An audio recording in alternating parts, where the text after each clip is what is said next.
فلسطین جو کہ ایک وقت میں کچھ یوں دکھائی دیتا تھا، وقت کے ساتھ ساتھ سکڑتا چلا گیا اور آج کچھ یوں دکھائی دیتا ہے۔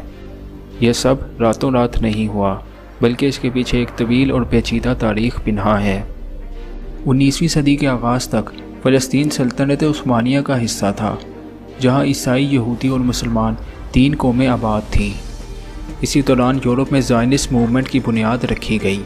یہ ایک ایسی تحریک تھی جس کا مقصد پوری دنیا میں موجود یہودیوں کو ایک یہودی ریاست کے قیام کے ذریعے متحد کرنا تھا۔ اپنے مقصد کے حصول کے لیے فلسطین جیسی مقدس سرزمین کا انتخاب کیا گیا۔ یہ مقام یہودیوں کے لیے دی ہولی لینڈ یا دی پرومسڈ لینڈ کہلاتی تھی، اور یہودیوں کے مطابق یہی وہ دی لینڈ آف کینان تھا جہاں خدا کی جانب سے قوم یہود پر ان کی شریعت نافذ کی گئی۔ چنانچہ پوری دنیا میں موجود بڑی تعداد میں یہودیوں نے اس جگہ کا رخ کیا جب یورپی یہودیوں کی پہلی لہر یہاں آ کر آباد ہوئی۔ جنگ عظیم اول کے خاتمے کے بعد سلطنت عثمانیہ کا خاتمہ ہوا، جس کے بعد فلسطین برطانیہ کے قبضے میں چلا گیا۔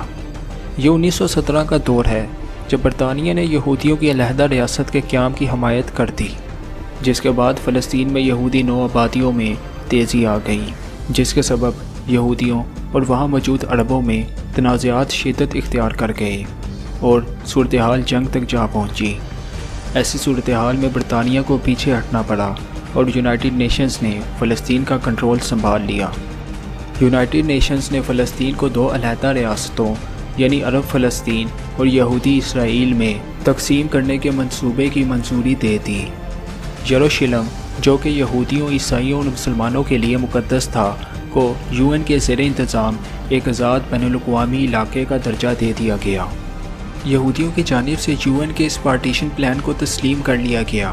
چنانچہ مئی 14، 1948 کو یہودی ریاست اسرائیل معرض وجود میں آئی، لیکن ارد گرد کے عرب ممالک نے اس فیصلے کو تسلیم کرنے سے انکار کر دیا۔ چنانچہ پہلی عرب اسرائیل جنگ کا آغاز ہوا۔ اسرائیل کو اس جنگ میں فتح حاصل ہوئی، جس کے بعد اس نے ان علاقوں پر بھی قبضے کر لیے جن کو UN کے پارٹیشن پلان میں فلسطین میں شامل کیا گیا تھا۔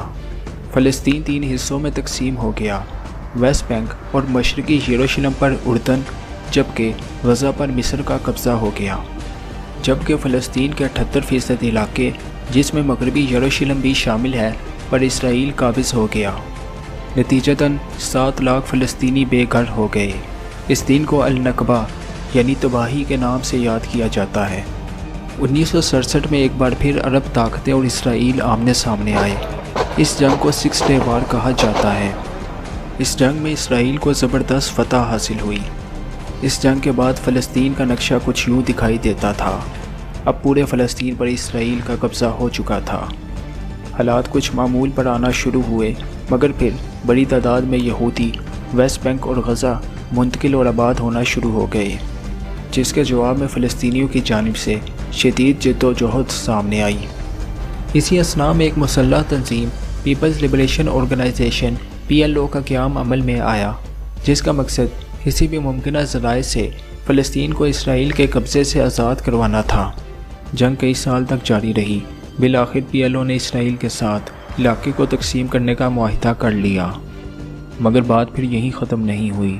مزید یہودیوں کو مقبوضہ فلسطین آباد کیا جانے لگا۔ یونائٹڈ نیشنز نے بھی اس عمل کو غیر قانونی قرار دیا۔ نتیجتاً فلسطین میں اتفاقہ یعنی بغاوت نے جنم لیا۔ اس کے نتیجے میں حماس کا قیام عمل میں آیا، جو کہ غزہ کی پٹی اور ویسٹ بینک پر اسرائیل کے جبری تسلط کے خلاف قائم ہونے والی ایک سیاسی اور حربی تحریک تھی۔ 1993 کو امریکہ، اسرائیل اور PLO کی جانب سے اوسلو ایگریمنٹ پر دستخط کیے گئے۔ اس معاہدے کے مطابق ویسٹ بینک کو 3 حصوں میں تقسیم کر دیا گیا۔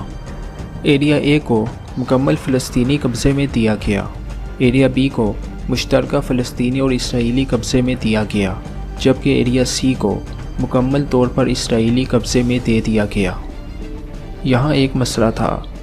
دراصل ایریا C، جو کہ اسرائیلی قبضے میں دیا گیا تھا، وہاں بڑی تعداد میں زرعی زمین کے ساتھ ساتھ پانی اور معدنیات کے وسائل موجود تھے، جبکہ فلسطینی کنٹرول کے علاقوں میں ایسے وسائل نہ ہونے کے برابر تھے۔ مزید مذاکرات بے معنی ثابت ہوئے۔ نتیجتاً دوسرے انتفاضہ نے جنم لیا۔ اسرائیل نے فلسطینی نقل و حمل کو محدود کرنے کے لیے ویسٹ بینک میں جگہ جگہ دیواریں اور چیک پوسٹیں قائم کر دیں جہاں اسرائیلی فوجی تعینات ہوتے۔ 2005 میں اسرائیل غزہ سے دستبردار ہو گیا مگر ویسٹ بینک میں آباد کاریاں جاری رکھیں۔ غزہ میں حماس طاقت میں آ گئی اور فلسطینی حکومت سے علیحدگی اختیار کر لی۔ اب غزہ اور ویسٹ بینک میں دو علیحدہ حکومتیں تھیں۔ اسرائیل نے غزہ کا گھیراؤ کر لیا اور ہر قسم کا زمینی، بحری اور فضائی راستہ بند کر دیا۔ دسمبر 6، 2017 کو امریکی صدر ڈونلڈ ٹرمپ نے یروشلم کو اسرائیل کا دارالخلافہ تسلیم کر لیا اور امریکی سفارت خانے کو تل ابیب سے یروشلم منتقل کر دیا گیا۔